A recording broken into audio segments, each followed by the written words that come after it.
earlier I'd asked you, I said, when you go to jail, you get tested. And when was the first, or how old were you the first time you got tested? Right. And that you were in a real scary situation for your life? Right. And I would say like 18 years old, man. Like Donovan Foryard, you know, going up, like racial riot. And you just realize what it really is. You know what I mean? What were you doing when it broke out? Like, where were you at? We were on the exercise yard, you know. So you got plenty of warning and plenty of, like, you know, the chatter is what it is. Oh, yeah, you know what it is. Yeah, word gets around quick. Right. So word gets around quick. You find out it's about to go down. Yeah. And who are you with? Some people, or? Yeah. I was with the group of people that I'm with. You know what I mean? But yeah, we went up with the white dudes over a white crib. You feel me? And over a white crib. You know, you see what it is. A lot of motherfuckers ain't gonna move. You know, and you gonna see who does, and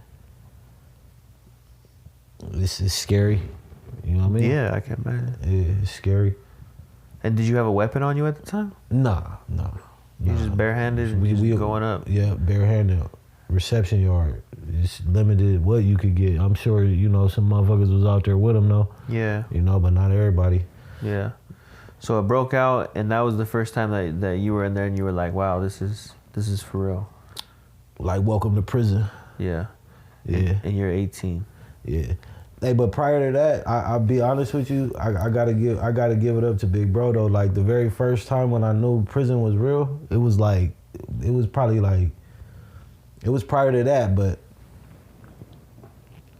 I went to Chow, and my older brother, you know, he was from Spring Valley Locos, and he run with the Hispanics. You feel me? I run with the blacks. So automatically, when we got to prison, you know, we separate, you know what I mean? He go his way, I go mine, but... At the same prison? Yeah, at the same prison, on the same yard, you feel me? Like, it is what it is. What?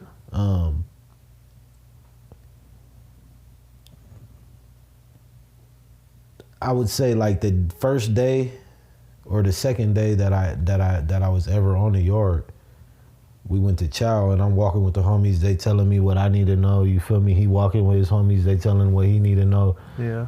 And we walking. We go in the Chow hall, sit down. He's at a table. There's him and like 3 of his people right there, and me and mine right here. And I just seen him just get up and just smash like another dude with the edge of the tray. Back then we had these big ass metal trays with like a thin edge, and I just seen him smash him with it, and dude just jump up and yell and his whole shit, and the whole Chow hall like, and down, and the homies is laughing like, that's your brother, that nigga crazy. And I'm thinking like, bro, we ain't been here 2 days. You feel me? But I knew at that point, like, I knew what it was, cause that's crazy. Cause the nigga just pulled up and showed out, and I'm like, oh yeah, this what time it is. You're like, oh, this is where we're at. Yeah, this what it is. Man. You feel me?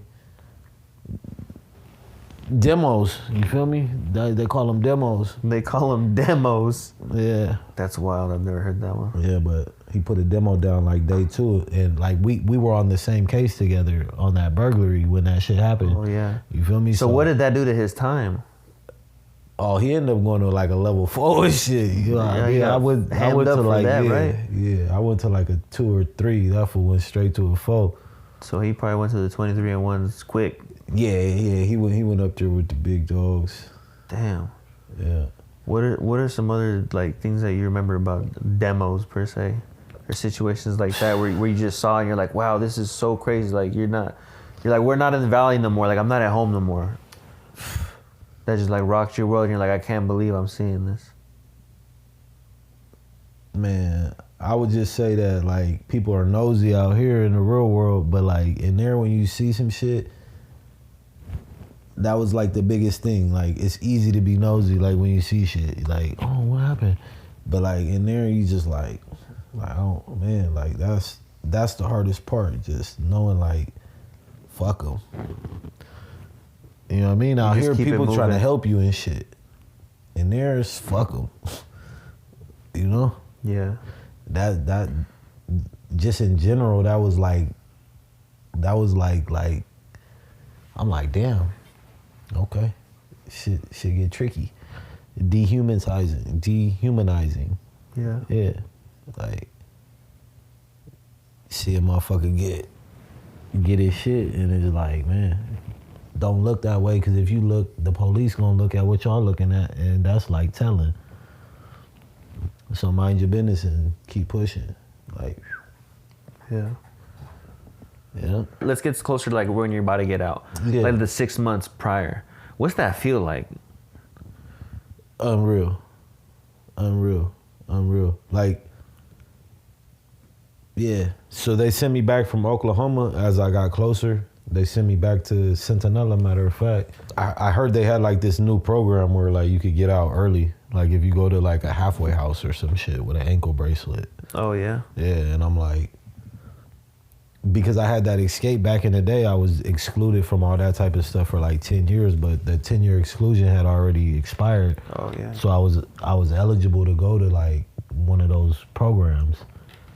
So yeah, it just when I that was the biggest like excitement for me in a long time, getting approved to go for to that the halfway program house. Yeah, because it let me out like probably 7-8 months early. Do you feel good? Yeah, I just excited. got approved. Yeah. And do you feel like you're prepared now then? Because you've been putting in the work and you've been getting the knowledge. Yeah. And you got a credit score. Prepared, but that was probably the problem. You feel me? That's the great thing about it is that you were over prepared. Right. You know, I'm thinking about me going through it, and I'm trying to think if I would be that prepared, and I want to say that I would be, but I also kind of feel like you are way more prepared than I would have been in your situation.